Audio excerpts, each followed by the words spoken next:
الرحيم ونريد أن نمن على الذين استضعفوا في الأرض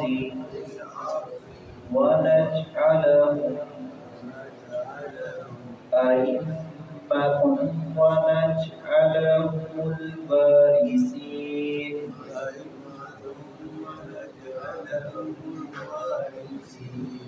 ونمكن لهم في الأرض ونري فرعون وهامان وجنودهما منهم ما كانوا يحذرون وأوحينا إلى أم موسى أن أرضعيه فإذا خفت عليه فألقيه في اليم ولا تخافي ولا تحزني إنا رادوه إليك وجاعلوه من المرسلين.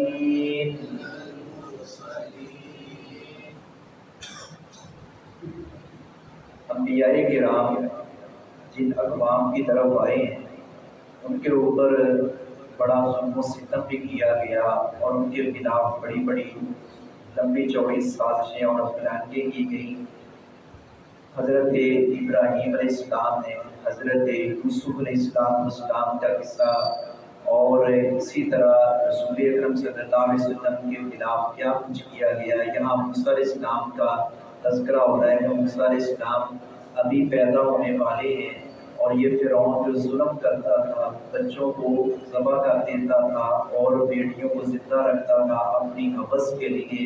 تو اللہ رب العزت نے جناب حضرت موسیٰ کلیم اللہ علیہ تحیت و تسلیم کی کس طرح حفاظت فرمائی اور یہ تسلی ان کو ان کی والدہ کو دی کہ آپ نے غم نہیں کھانا، آپ نے پریشان نہیں ہونا. حضرت موسیٰ علیہ السلام کی والدہ کی طرف اللہ رب العزت نے وحی کی. وحی کا مطلب ان کے دل میں ڈال دیا، ان کو اشارہ فرما دیا، کیونکہ وحی جو ایک خاص طرز عمل ہے وہ تو ایک سلسلہ جو ہے وہ مردوں کے لیے ہے اور عورت اسلام میں کوئی نبیہ نہیں ہوئی. یہ جو متقین ختم نبوت ہے، کرین ختم نبوت ہیں، ان میں سے انہوں نے ایک عورت نے سجاد نامی عورت ہے، اس نے بھی نبوت کا دعویٰ کیا تھا. جبکہ اسلام کی تاریخ میں ایسا نہیں ہے کہ عورت امام بنے، عورت پیشوا بنے، عورت خلافت یا نبوت کی حقدار بنے، ایسا نہیں ہے. یہاں فرشتے جیسا کہ حضرت مریم بنت عمران کے پاس بھی آئے تھے اور فرشتے اپنا اس کوڑی گنجے اور نبینا پان والے شخص کے پاس آئے تھے. اسی طرح اللہ رب العزت نے ایک وہاں کوئی وحی کا سلسلہ نہیں تھا اور یہاں بھی کوئی وہ ایک وحی جو خاص کتابت کی شکل میں، تحریر کی شکل میں یا وہ آیات کی شکل میں، آیات بینات کی شکل میں آتی تھی، اس طرح نہیں. یہ ایک اشارہ کر دینا، دل میں ڈال دینا. قرآن کریم میں ایک جگہ پر آتا ہے اللہ رب العزت نے شہر کی مکی کی طرف وحی کی، تو وحی کے کئی ایک معانی مفسرین اور اہل لغت نے کیے. یہاں وحی کا وہ خاص مطلب یا معنی نہیں ہے جو نبی صلی اللہ علیہ وسلم یا دیگر پہلے جو انبیاء پر وحی کا اس سلسلہ آسمان کی طرف سے جناب حضرت جبرائیل امین علیہ السلام لے کر آتے تھے، ایسا نہیں ہے. تو اللہ رب العزت نے فرمایا کہ وہ لوگ جن پر ظلم کیا جا رہا تھا، بنی اسرائیل کے لوگ، اللہ رب العزت نے ان کی مدد کی اور ظالموں کو اپنے منہ کی کھانا پڑی. اور اللہ رب العزت کا یہ اسلوب ہے، اللہ رب العزت مظلوم کی مدد کرتا ہے. اور پیارے نبی صلی اللہ علیہ وسلم نے فرمایا کہ لوگوں یہ مظلوم کی آہ سے بچو، چونکہ